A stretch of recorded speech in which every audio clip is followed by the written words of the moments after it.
This is going to continue after the 5th. This is going to be something that goes back and forth. This person says they won, that person says they won, and we're going to continue to see it hotly debated with a lot of psyops around it, right? Like ballot boxes being burned, people being turned away from actually being allowed to vote, and this is all deliberately done. It's all deliberately done because you have to understand that what they're trying to do is destroy the infrastructure to bring in a new one. In other words, what they've been talking about in all of these big meetings that they go to, what they talk about in the open, which the media will not cover, which the alt-right media will not cover, is changing the infrastructure and bringing about artificial intelligence as the new infrastructure. You may have heard and seen how they're trying to normalize AI, do a basic Google search now. And what comes up first? AI. All these people on TV are now talking about AI and getting comfortable with AI and how AI is going to benefit us. We've said Oprah talking about it. We have Billy Gates, of course, pushing it down people's throats. This is deliberately being done. So this is the most important narrative to pay attention to. Of course, 99.9% of people can't grasp that the Republicans and the Democrats are working together, that they're working together to sabotage, to sow distrust, to make you think that we can't actually believe the results of the outcome of the election on both sides. They're making both sides believe this deliberately, and that's how we all know that a massive psyop is coming out of it, and it's already begun. It's already begun because ABC, quote-unquote, mistakenly aired the election results and declared Harris the winner of these states. This is deliberate gaslighting. Because every conservative out there that sees this says, now they're rigging the election. What they need to wrap their heads around is that the election itself isn't real. It's your perception of this actually being real. You emotionally investing yourself into thinking that this is real, so then when they do things like this, you start to get angry. You start to say, how would they know the results ahead of time? They're planning on airing that come election night. They're deliberately making people question the validity and the outcome of the election. That's what they want. That's what they're doing, working together, making Democrats skeptical. If something happens in a key state like Pennsylvania, which is the one they're telling you about, but could be Arizona, but telling you Pennsylvania, you should question the outcome if it somehow goes in Trump's favor. Oh, you should question the outcome if it goes in Kamala's favor because they already told you and accidentally posted the election results ahead of time, which means that the Democrats are planning on rigging the election. But you need to get past that because the election isn't rigged. I can't say it enough. It's not real. That's the hardest leap for some of these people to make, is that the election itself is fake. They think it's rigged. There's a huge difference between the two. Rigged would imply that your vote actually counts, and then there's a certain group of people who are throwing your ballots away or mailing in fake ballots so that the person they want to win will win, or allowing illegal immigrants to vote so that they want this continually crazy illusion that your vote actually counts. It does not count. This is the illusion of a free society here in America. That's what the American experiment is. Going to use mind control on you to convince you of all these things, get you to accept all these things, and it works. And the biggest one, of course, is believing that your vote counts, that this is a quote-unquote Republican they now call a democracy. So let me show you a couple of these stories that's really important to pay attention to because this is not their delivery. ABC deliberately did that for this story. They didn't deliberately do that expecting no one to catch it. They expected everybody to catch it, then they expected it to go viral. That's how psychological operations work. So an ABC station ignited a flurry of conspiracy theories after it aired what appeared to be official election results for Pennsylvania that showed Kamala Harris easily winning the state more than a week before the election. The shocking result popped up at the bottom of the screen during Sunday's broadcast of the Formula One Mexico Grand Prix.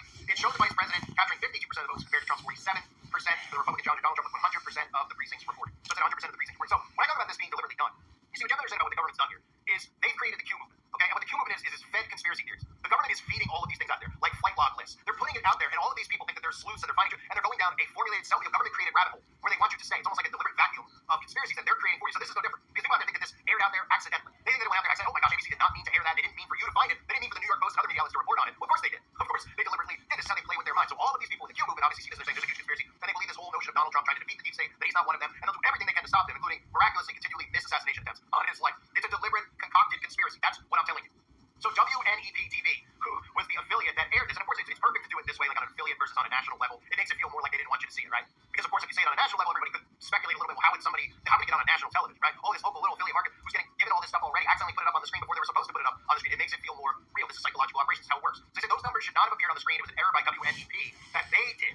Okay, the numbers seen on the screen were randomly generated test results sent out to help news organizations make sure their equipment is working properly in advance of election. And of course, they give you that answer because that answer makes this seem more and more like a conspiracy. That makes it seem like, holy crap, they're giving out randomly generated test results. This sounds like a poo-poo answer. This doesn't sound like a real answer. I don't believe that answer. That's what they want. They don't want you to believe their answer. They want you to believe that that accidentally happened, and that's what they're going to air on election night. It wouldn't even surprise me if that does air on election night. I mean, I feel like this is going to be neck and neck because of all the narratives that they're saying, right? They're telling us that this is going to be highly contested. And like I said earlier, the point is to take down the infrastructure. The point is to bring in a digital ID. After all this stuff happens on Tuesday, you're going to see seesaw events occur. You're going to see the media go back and forth about who won this versus who won that, who won this county versus who won that county, right? And that's why all this other stuff is out there now, right? Donald Trump has filed a lawsuit against Bucks County, Pennsylvania. Supposedly, Republicans are going to the ballot box being turned away from actually being allowed to vote. Okay, we never heard stuff like this before because this is manufactured. And now that the media has you constantly listening to all this stuff that's out there, because people are under full control of your mind and create psyops at every single second, which is what they're doing, which is how they get people into this hypnotism. So Donald Trump has filed a lawsuit in PA, right? And Pennsylvania Democrats filing lawsuits too, right? So you see how the seesaw works. Both sides are questioning. Both sides are having trust issues with the outcome of the election. The goal is to change the infrastructure. If all they want to do is bring about AI governance, okay, how do you think they're going to do that? You think tomorrow, if none of this stuff was going on, and they said, hey, we're going to make you get a digital ID, we're going to change the whole voting process. You can't do anything by mail or paper anymore, blah, blah, blah, blah, blah. Then everybody would be on board. They'd say, no. And they'd say, why are you doing this? No, they wouldn't even pay attention to it. But they have to get you emotionally invested in it so that you want what they want you to have. That's how this whole thing works. So you have Trump suing Pennsylvania, you have Democrats suing Pennsylvania, and you have all these other weird stories that keep popping up on affiliate stations like in Denver, right? County election watcher dismissed while observing signature verification. Because what they want you to do is they want these alt-right media channels to cover these stories and then talk about them as if so-and-so was counting the votes as a Democrat. So he can't be trusted. He's throwing out Republican voters,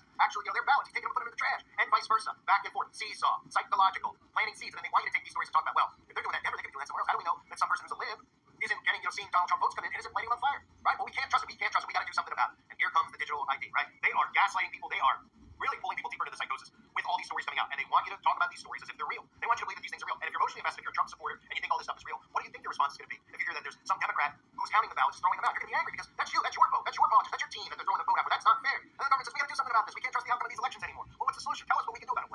Well, I mean, we all use our phones, right? Yeah, we all trust tech. I mean, tech doesn't show one side or the other. It's just a machine. It doesn't lean Democrat or conservative. It just literally will count the votes as they come in. But we need people out there, of course, to have digital verification. We need their credentials to be digital, right? And everyone will go, all right, that sounds fair. And if you're not an American citizen, well, you can't have a digital ID. You can have your digital ID from your country, but not in America. Because we're registered as American citizens. Okay, fine. That sounds great. These people will be on board, hook, line, and sinker. And once it's in place, once the digital ID is in place, then we start going down, one domino at a time. Carbon footprint, bank accounts frozen, monitoring and tracking your movements, monitoring and tracking what you say online, because your digital ID, if they tell you all this stuff at once, nobody will be on board with the digital ID, right? If they tell you that the digital ID, when they come out and say, hey, we have this, then we won't have this election interference anymore, we don't have to worry about any of it. Everyone will be like, that's great, because they all believe the election's real. That's the problem. You gotta understand the truth, which is that it's not, right? But they'll all be on board with that. But if you tell them, hey, this digital ID is also going to tie into what you say on the internet, and the police are going to show up at your front door if you have some anonymous account, if you're online and you're writing this or that, because they know who you are. If they told you all that ahead of time, then people go, I don't know, maybe the government is making this up so that we get this thing in place. But they don't think like that, because they're emotionally sucked in to these psychological apps the government releases. So that's what it leads to eventually, right? Because then the digital ID is in place, and suddenly, like we see now, like I was talking about the passkey, right? Every time you log into Google, Gmail, PayPal, these accounts, what are they asking you for now? Oh, we're going to send a code to your phone, was what it started with. You're just like, why are they doing this? So annoying. My phone's downstairs. I don't have my cell phone near me, right? I expect you to always be on it. And if you are on it, you just click a button and you get a text, you type in the code, right? But it's annoying, is it not? Then it's the passkey, right? Now they're saying you gotta get a digital passkey. Switching to passkeys. Passwords aren't needed anymore. Well, that's exactly what they're going to do with the digital ID, because they're going to give you a 6-month window. They're going to say, hey, YouTube, hey, Google, hey, Facebook, we all need verification of who you are. There's too many spam things going on. People are pretending to be Keanu Reeves, and they're ending up sending money to people in Pakistan because they think they're going to go. All these insane stories that they continually rolled out that people believe, right? Then they're just going to go, 6 months you got to do it, 6 months you got to do it. You just keep pressing the skip, and then you go log in and you can't get in. And they go, well, you have to put your digital ID in to get into YouTube. And you go, well, what's the big deal? I have a digital ID anyway because for voting, I got my digital ID. Okay, fine. Here's my digital ID. YouTube, here's my digital ID. Facebook. Then a couple weeks later, you post something where you say, hey, I don't like what Donald Trump's doing. I don't like what Kamala Harris is doing, or I think they're committing this crime, or they're doing this with China, or blah blah blah blah. Or maybe there's a conspiracy. All of a sudden, the police show up at your door. Because once it's in place, where everything's done digitally, once it's in place with the ID to link you to every single thing. Now I know that they can link your IP, but that's a big process. It's a big process to get the IP. A lot of people use VPNs to get around that. So digital ID means you type it in and you won't be able to have these sock accounts anymore. There won't be channels like this anymore where you go, I don't know who the person is. Everything you'll be held accountable. It's like a different universe. It's 2 worlds: digital realm, physical realm, right? Spiritual realm, physical realm. See where I'm going with all this stuff. But that's what this leads to. And then you log in, you write something online, it becomes criminalized. You say something online, your bank account suddenly might be frozen because now your bank account's set up for your digital ID. Everything goes through it. And then when the carbon footprint comes out, when they start hitting people with more and more storms, for the next 10 years, 5 years, more and more of these ridiculous storms continue to happen, right? Repetition. These people will believe that they're all naturally occurring events, and then we have to change the way we live. Remember, Larry Fink and all these people constantly talk about how they want to control the way that we live, our behavior, which is what they've really done from the advent of the television has been about behavioral control. The purpose of these celebrities is about behavioral control, convincing you to live this way, to like these things. It's all mind control. That's the American experiment. And the American experiment just comes down to the illusion of choice, the illusions of freedom. I always just use the reference to the grocery store, right? The same companies own all these brands. And you're like, well, should I get Kraft mac and cheese or Stouffer's? Which one tastes better? You look at the side of the box, it's the same crap chemicals. Then you look up the pyramid, the same people own both companies. That's the illusion of freedom, right? That's the illusion that's going on. Why do you think they've so held for so many years to talk about America and freedom? To convince you that you're actually, and then you actually vote for these people. And then you'll hold your neighbors accountable for who they vote for. They vote for the wrong actual choice because we all voted. It's on us, and we picked these. That's part of the game. That's the experiment that they talk about when they say the American experiment. And if you get past all of this stuff with your vote counting, you actually realize it ain't rigged. It isn't real. Then you start to wake up to what they're actually doing. Then you start realizing, wow, there's that old motto, divide and conquer, right? Heard about it since we were kids.